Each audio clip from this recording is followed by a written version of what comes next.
Fala pessoal, vamos começar agora mais um episódio do For Physiocast, esse podcast sobre fisioterapia esportiva baseado em evidência. E hoje o tema vai ser sobre impacto femoroacetabular, especialmente em atletas de tênis.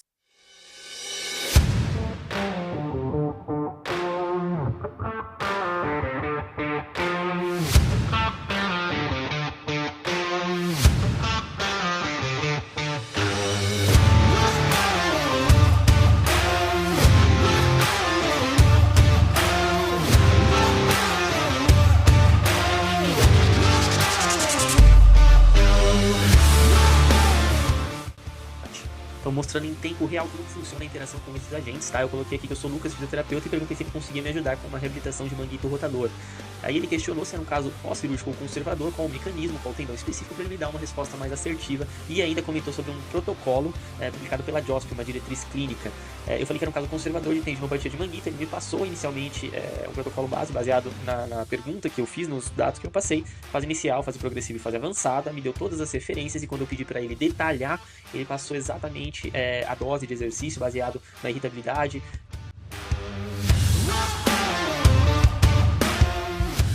Então, vai chegar um determinado momento da reabilitação que o meu atleta ele não vai fazer 3 de 15.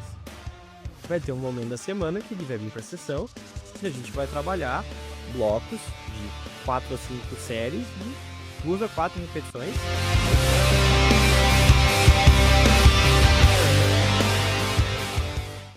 Eu tô aqui com duas feras da fisioterapia esportiva, dois profissionais que eu admiro muito, que é o Caio e o Bruno. Caio, se apresenta aí pra galera, pro pessoal. Fala pessoal, tudo bem? Uma boa noite, boa tarde, bom dia ao horário que você estiver ouvindo esse episódio sobre IFA, tenistas, que a gente vai falar aqui. É um prazer estar aqui novamente conversando, falando sobre física. Uma pena que é 1 hora, né? Eu ficaria umas 4, né? Com certeza aqui conversando e falando sobre isso, trazendo ideias como vai ser o episódio. Legal, Caião. Brunão, se apresenta aí pra galera. Bora lá, pessoal. Prazer, Bruno. Segunda participação aqui no For Physicast. Muito bom estar podendo retornar e conversar sobre fisioterapia esportiva, falar sobre impacto femoroacetabular do quadril, que é um tema que eu tenho bastante afinidade, gosto de trabalhar com isso e tenho expertise em alguns casos com tenistas. E com certeza vai ser um conteúdo muito enriquecedor. A gente vai conversar bastante, discutir e gerar muito conteúdo para vocês assistirem posteriormente aí. Bora lá. Maravilha, maravilha, é isso aí. Vamos lá direto ao jogo, vamos começar falando aí dessa lesão, que a gente sabe que muitas vezes é silenciosa, mas que ao longo do tempo pode gerar realmente um desgaste, né, uma sobrecarga ali no atleta, dores que realmente pode limitar. Caio, abre um pouquinho introduzindo, falando um pouquinho sobre o que que é o impacto femoroacetabular, seus tipos, enfim, introduz um pouquinho aí para o pessoal. Então, Gabi, estava vendo algumas aulas, inclusive a gente tem todas documentadas aqui do nosso processo educacional, inclusive é o que o Lucas deu, tá até falando aqui que, pô, a gente tá ficando velho, é uma bem do início dele, todo mundo carinha de novo, aula muito boa, inclusive. Sempre costumo estudar algumas coisas para resgatar alguns conceitos e trazer ideias de coisas que talvez nós não estejamos vendo, né. Eu acho que isso é importante para pensar na evolução, o que que nós podemos fazer. E falando de forma técnica e direta, né, o impacto femoroacetabular, a IFA ou CIFA, enfim, a nomenclatura que trazer, ela é uma relação alterada entre o fêmur e o acetábulo, né, vamos resumir dessa forma para que fique bem claro, que às vezes as pessoas não têm relação ou contato com a IFA. Então o impacto femoroacetabular, você vai ter uma relação de uma alteração sobre a mecânica de alguns movimentos, como a gente vai falar, que pode trazer uma alteração anatômica, intraarticular, né, dentro do quadril, que a gente, pela literatura, divide de 2 formas a lesão, né, que é o tipo pincer, que seria a pinça, né, se você trazer como nomenclatura, que vai aumentar a superfície de contato do acetábulo, e o tipo cam, que seria o cam, que é a cabeça do fêmur, você criar um bump ósseo entre a cabeça e o colo, que seria uma esclerose óssea, teoricamente criada por uma alteração entre em contato, que com o tempo formaria uma superfície óssea, que com isso vai trazer uma alteração da biomecânica. E a outra seria ter a mista, né, você tem um misto das 2 coisas, que eu acredito que aí pode envolver uma mecânica repetitiva ao longo do tempo para você ter a mista, mas basicamente seria isso, né, que essas alterações trariam 2 alterações que são primordiais. Uma que ela poderia, com cada um de qual tipo, uma alteração do labrum, né, que é um tecido nobre do quadril, é que ele tem a relação negativa de aumentar a superfície de contato do acetábulo com a cabeça, é como se fosse um menisco no joelho, né, um tecido fibrocartilaginoso super nobre, que inclusive a tendência é preservar o máximo possível o labro nas cirurgias. E a própria alteração condral, né, que seria a osteoartrose, que as pessoas conhecem, que é a minha saúde articular, que isso para qualquer articulação do corpo humano sinovial que nós temos, que seriam essas 2 questões que seriam alteradas, né, com esses 2 tipos, como eu falei. E direcionando um pouquinho para tratamento, ou não, vamos falar um pouquinho sobre tratamento cirúrgico ou conservador. Quanto que você acha que vale a pena insistir no conservador? O paciente chegou no seu consultório para avaliação, você é o profissional de primeiro contato, como que você gerencia isso? Como que você, trabalha essa questão do tratamento conservador ou cirúrgico ou trabalha em conjunto, né, com o médico também? Perfeito, boa pergunta. Então, primeiro ponto, complementando o que o Caio falou, a gente tem que identificar essa tríade na avaliação, né, que é a tríade da IFA, que é como se fosse um cluster, né, então sinais clínicos, como o Caio escreveu, que esse paciente ele relata muito sinal clínico e atividade de vida diária, que é um pouco diferente, por exemplo, de uma hernia inguinal, no pubalgia, numa Green Peg, ela está bem relacionada com dor no movimento, então dor para subir do carro, subir e descer do carro, longos períodos sentados. A disfunção de movimento, né, então restrição de flexão de quadril, a rotação interna, ela pode ou não estar restrita, depende da fase que está esse paciente. Se é mais jovem, provavelmente não vai estar no início, mas com o passar do tempo ele tem uma tendência a perder. A adução nem sempre é restrita e os testes, assim, fazer os testes diagnósticos, FADU, FADIR ou FABET também pode ser feito. E por último, o exame de imagem, né. Então essa é a tríade, a gente tem que ter bem claro na cabeça do FIS na hora de avaliar.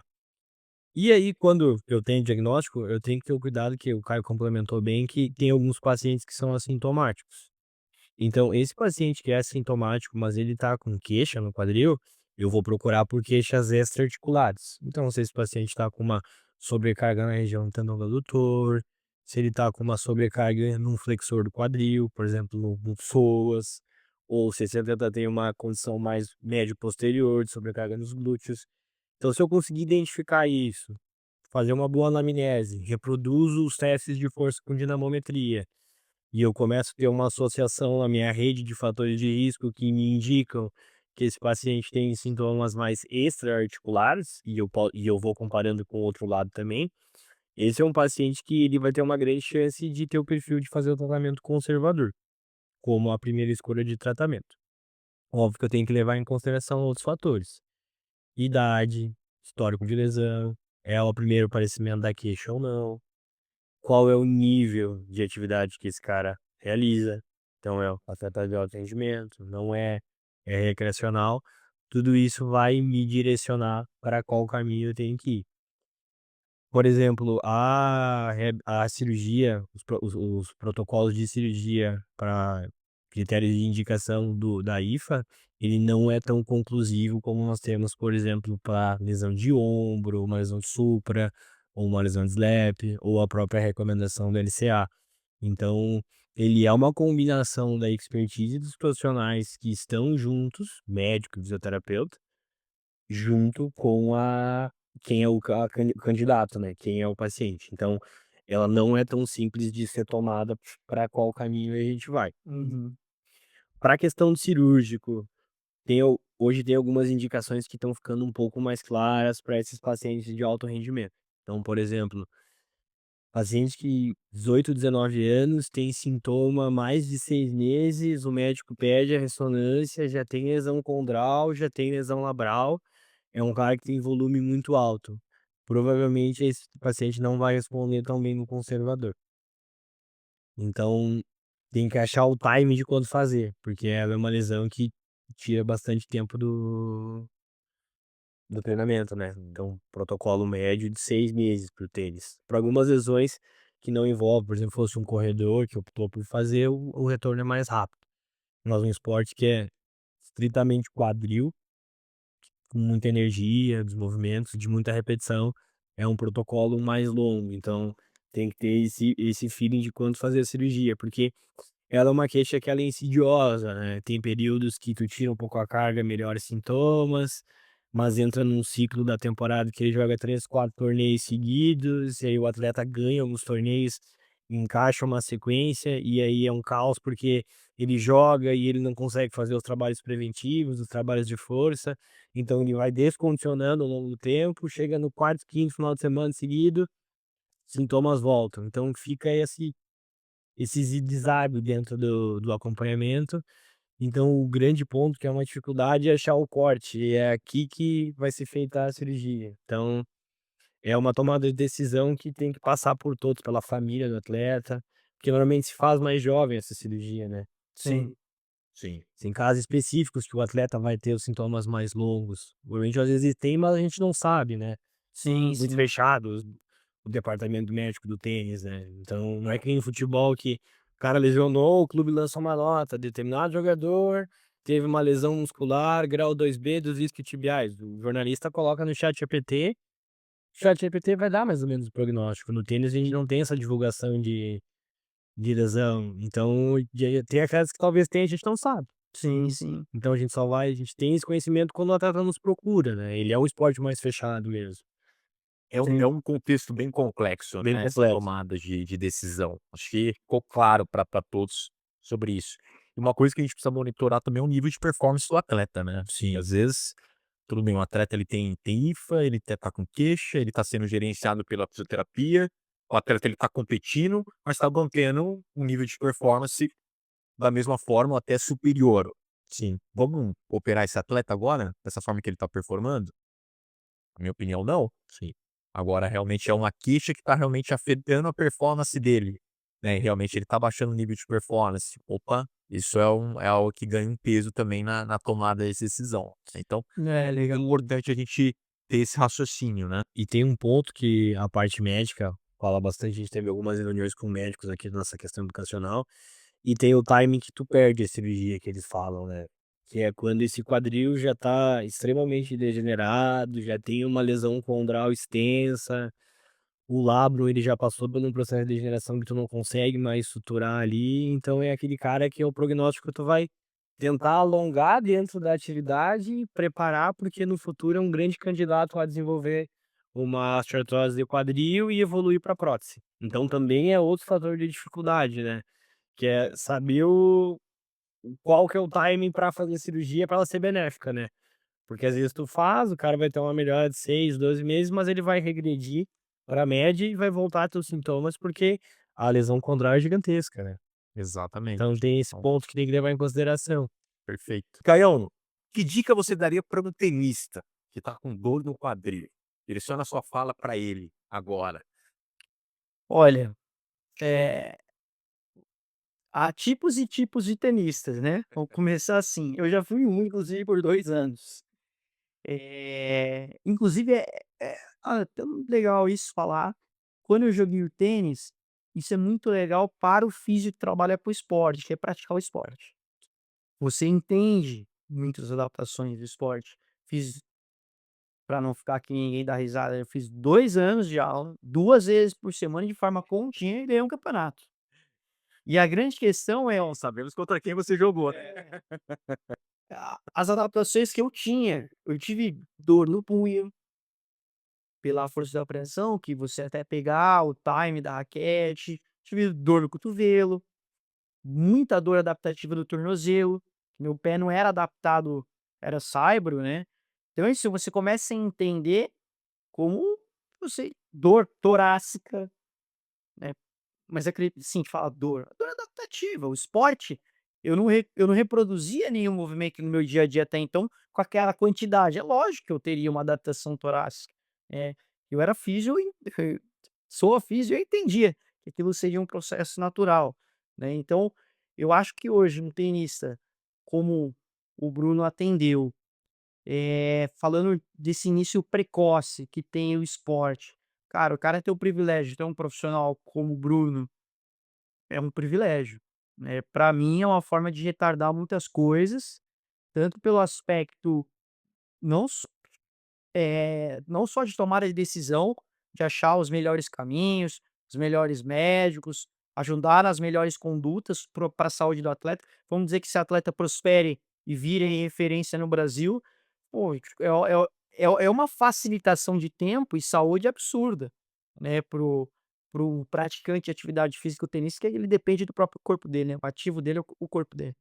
Então eu acho que o profissional hoje, fisioterapeuta, capacitado, como o Rafa até citou no podcast anterior, o Bruno falando da RTP, para mim o profissional da RTP é o físio, ele entende de dor, né, só que para isso tem que entender também de carga externa para te julgar que você é o cara do RTP.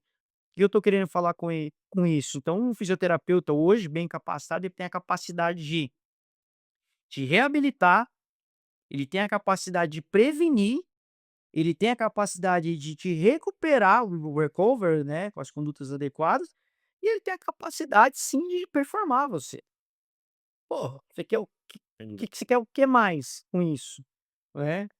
E ajudar uma tomada de decisão de níveis de complexidade, foi o que o Bruno falou sobre o atleta. Então, como é o contrário, você pode achar um profissional que não vai dar os melhores caminhos e não infelizmente é comum isso. Eu não tô falando só do físio não, tá, falando de todos os profissionais da área da saúde, né, que não entregam o básico, né.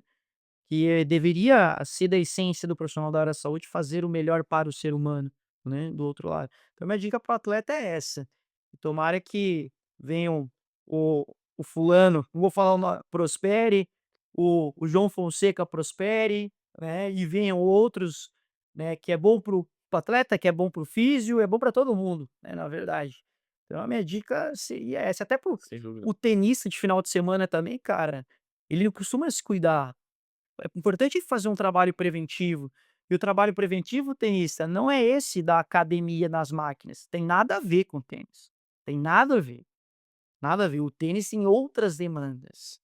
Membro superior, para a coluna e para o membro inferior. E só o profissional capacitado vai trazer isso para você. Esse olhar sistêmico, né? Esse olhar complexo de entender o que é o esporte, quem é você e o que você vai fazer e quando na sua semana, né? Eu diria que é isso. O acompanhamento profissional com esses tenistas, né, vamos falar dos tenistas recreacionais amadores, né, fundamental. Talvez essa população às vezes não dá tanta importância, mas a gente vê, por exemplo, aqui no nosso ambiente da clínica, o quanto que a gente faz a diferença na vida esportiva dessas pessoas. A gente tem inúmeros, né, pacientes que fazem esse acompanhamento preventivo, né, muitos que já passaram por reabilitação, acabam gostando do nosso serviço e se tornam nossos pacientes ali, né, clientes de prevenção. Então, tanto nos trabalhos, né, aquisitivos, né, preventivos, mas também nas orientações do controle de carga. É uma queixa que ele teve ali em um treino específico, ele tem a minha sessão, eu vou avaliar ele, eu sei que não é uma queixa tão significativa, eu já vou orientar a minutagem que ele vai fazer no próximo treino. Olha, vamos segurar no próximo treino, mas no outro dá pra gente jogar uma minutagem X. Dessa forma, a gente vai gerenciando e vai mantendo uma janela maior, né, desse atleta, dentro da vida esportiva. Porque às vezes se ele não tem um acompanhamento, o atleta teve uma queixa normal, aí joga full no outro treino, aí acaba tendo uma lesão muscular. É, essa Então, janela. isso a gente vê muito, né, como a gente gerencia muito bem isso e a gente consegue fazer com que os nossos atletas recreacionais amadores consiga performar, né, e dentro do seu esporte ficar livre de lesões. Esse gancho que tu falou é legal porque quando vem para avaliação a gente vê a foto para trás, né. Mas quando tu pega o relato do paciente, são queixas que se ele tivesse um profissional junto com ele, são previsíveis, né. A gente ia ter entendimento de fazer a análise, dar as orientações de dar um tempo maior de descanso, reduzir a minutagem, e teria uma boa probabilidade de ele não desenvolver a lesão. Mas às vezes o fato dele não ter esse profissional junto a ele, ele releva essa queixa, mensura para menos, joga e aí desenvolve. E aí o tempo de afastamento acaba sendo maior, né, então ele fica afastado, tem todos os fatores psicológicos de ele não conseguir praticar a atividade que ele gosta, acarreta também, sendo questão de ter que fazer a físio, não jogar, mas também gera também uma mensagem para ele dele ver o valor nesse serviço e leva isso para a vida dele também, que é o que a gente vê muito aqui na Farfisio, né. Sim. É, mais do que um fisioterapeuta curativo, nós somos consultores da saúde funcional dos nossos atletas. E ser um consultor envolve conhecimento em várias esferas, né. E aí o conhecimento está aí para os profissionais adquirirem e fazer a diferença no mercado de trabalho, né. Mas valeu demais, aprendi muito no episódio hoje. Obrigado aí pela presença, Brunão, Caião. E fala aí, Caião, como é que a gente encontra aí nas redes sociais? Instagram, LinkedIn. Então, o meu Instagram é Caio Bevilacqua Físio. Tô lá no Instagram, adoro a rede social, sou, de certa forma, bem ativo. Ali sempre divulgando algumas informações com as opiniões bem minhas, né? Não sigo nenhum clichê, nenhum protocolo, odeio protocolo, não é comigo. Eu gosto da criatividade e do desenvolvimento, pensando que a vida é um ciclo e a gente precisa evoluir. Falar na fisioterapia, então, precisa mesmo evoluir, né. Para a gente atingir um dos nossos valores, que é a excelência, a gente sempre fala sobre isso. Excelência é um caminho contínuo, sem a linha de chegada, né. A excelência é isso aqui que a gente está fazendo, é conversar, porque é assim que você aprende na área da saúde, é assim que você se desenvolve com um grupo extremamente capacitado, que é o que a gente tem e cada vez mais está desenvolvendo. É o que você está tendo a oportunidade de ouvir aí, no seu ouvido, no seu fone de ouvido, na sua casa. Cara, na nossa época, não tinha isso, né? Que facilidade, que facilidade. Então, eu acho que isso é um detalhe muito importante, além de falar, é isso que foi para o fim, né? E eu tô continuando. Que é um eu entro em muitas reflexões contínuas, e da área da saúde eu não tenho dúvida que uma das formas de se manter é o estudo, cara, você tem que continuar estudando.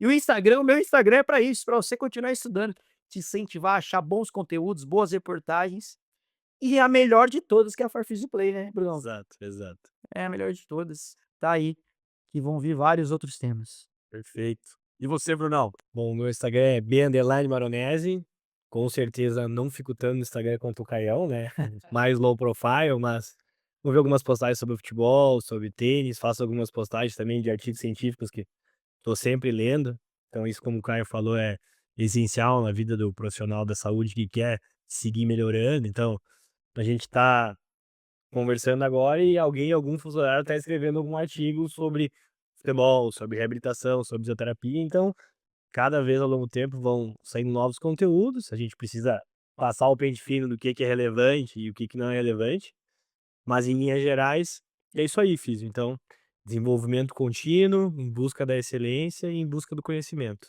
E tá cercado de boas pessoas, além de ser uma excelente pessoa, a gente tem que ser boa pessoa também, né, Ué, tem que ser uma pessoa básico. do bem. E é isso aí, Spotify e For Physio Play, né, É isso estaremos lá. aí. É isso aí. Então, pessoal, esse foi mais um episódio do For PhysioCast. Já tem muitos fisios aí falando que isso aqui é o Netflix da fisioterapia, tá? Então, até a próxima. Espero que tenham gostado.